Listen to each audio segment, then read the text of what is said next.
Paano nga ba kumuha ng NBI clearance at paano na rin mag-register? Online lang. By the way, kung first time mo sa channel na to and gusto mo pa ng mga online tutorial videos katulad nito, please click the subscribe button. Nandito tayo sa website ng NBI clearance. Ito yung tamang website. Baka kasi mapunta kayo sa ibang site ng NBI. Pwede nyo nga rin pala itong i-access sa phone ninyo. Pumunta lang sa Google Chrome at i-type ang address nila na clearance.nbi.gov.ph. Katulad nito. At ngayon, katulad ang nakikita nyo sa computer, ito yung umpisa nyong makikita. I-click nyo lang yung I agree.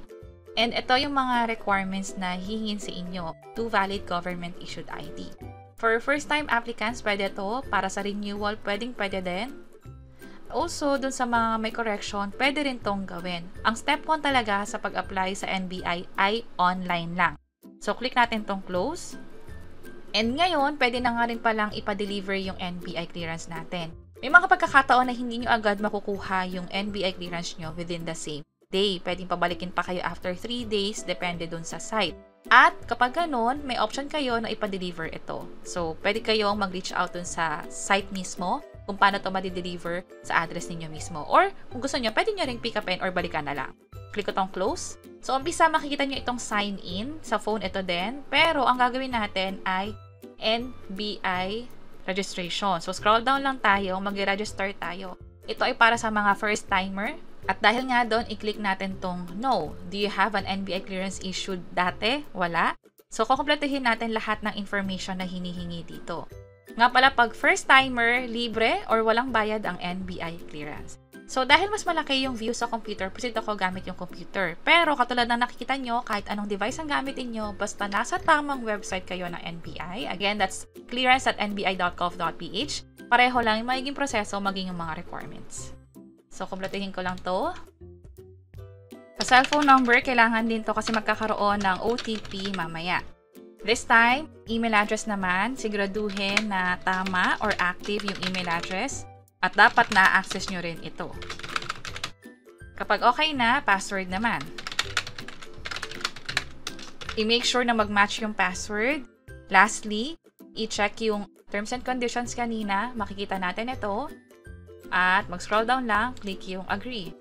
This time, CAPTCHA na. Click itong sign up. So, sakaling merong error katulad nito, invalid mobile number, i-correct lang ito. Kapag okay na, click yung sign up at hintayin ang OTP na ipapadala ng NBI mismo.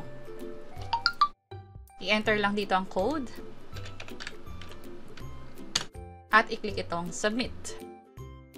At makikita nyo itong you have successfully registered in our portal na confirmation. Kapag ganyan, pwede na mag-proceed sa pag-sign in.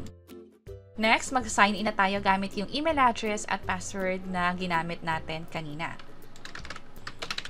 Okay na ako, click itong sign in. Next, ito yung form na makikita natin. Hindi pa talaga tapos yung pag-provide ng information kasi may hihingin pang ibang info katulad nung sa middle name. Also, kailangan ding i-provide yung birthplace, citizenship, or lahat ng naka-asterisk na nakikita nyo dito, yung naka-red asterisk na yan, required lagyan ng info. So, contact details, maglalagay din tayo, family background. So, nalagyan ko na yung information sa taas, maging yung sa address. Ito naman yung sa family background. Tinanong din yung spouse name kung sakaling may asawa na.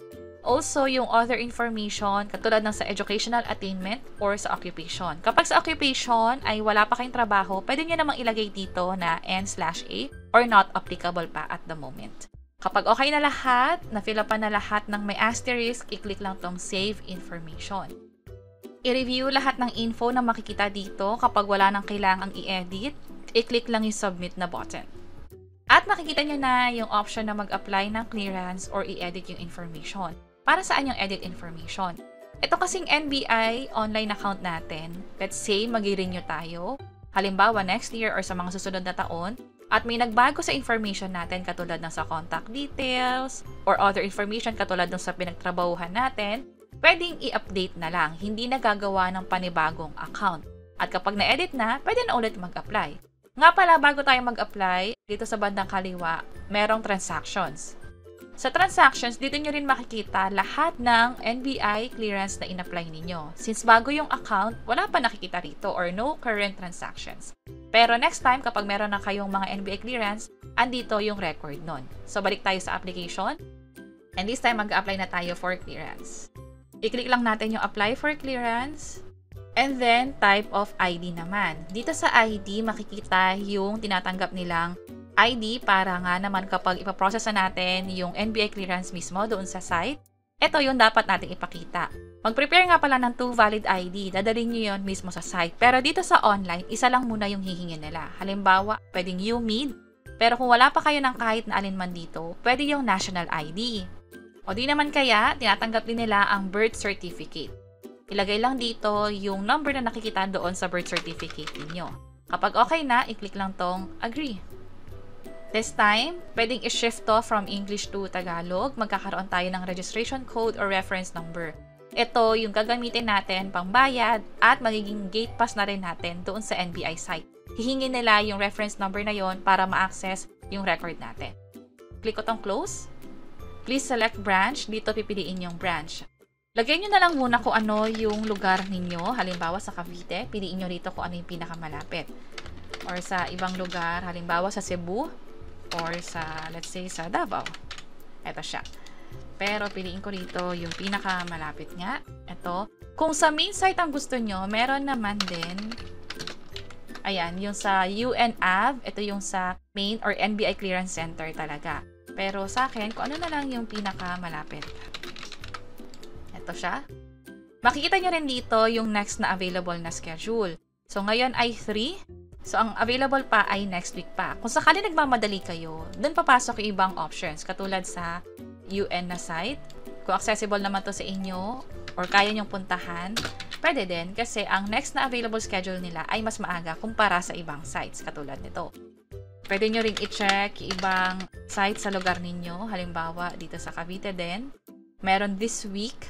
And then, pwede ko rin piliin to. So, next week pa yung available. Kapag di naman kayo nagmamadali, piliin nyo na lang din yung pinakamalapit or yung pinaka-convenient sa inyo. So, piliin ko to. And then, makikita dito sa bandang gilid kung magkano yung dapat bayaran at yung iba't ibang paraan para bayaran din ito.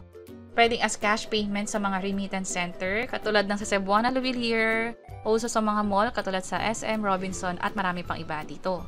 Sa 7-Eleven, dati pwedeng magbayad, pero ngayon kasi parang hindi na siya allowed. Or may nakikita tayong error dito. Masyadong matagal na rin, parang last year pa, ganito na yung error nila. Pero yung ibang option pa ay pwede naman yung online, katulad ng sa GCash or sa PayMaya at marami pang iba, katulad ng ShopeePay, sa bangko din or online banking. Kapag sa GCash, ang gagawin nyo lang ay mag-generate ng reference number at kailangan gamitin yung GCash para bayaran na mismo yung fee sa NBI clearance. Click ko tong proceed and then click ko tong proceed to payment. Magkakaroon ng charge na 30 pesos for this transaction. Click ko tong accept. Kailangan nyo nga rin palang i-take note itong reference number. Kung sakaling hindi nyo siya na-save, huwag mag-alala kasi pwedeng pumunta sa transactions. At makikita nyo siya dito as pending. At hanggat hindi ito nababayaran, ganyan yung magiging status niya. Kapag bayad na, magkakaroon to ng paid na status. Dito naman sa GCash, pumunta lang sa bills. And then, i-click itong government. Or di naman kaya, punta na sa billers. Diretso na tayo sa pag-search ng NBI. Ito agad siya. Tap ko yan.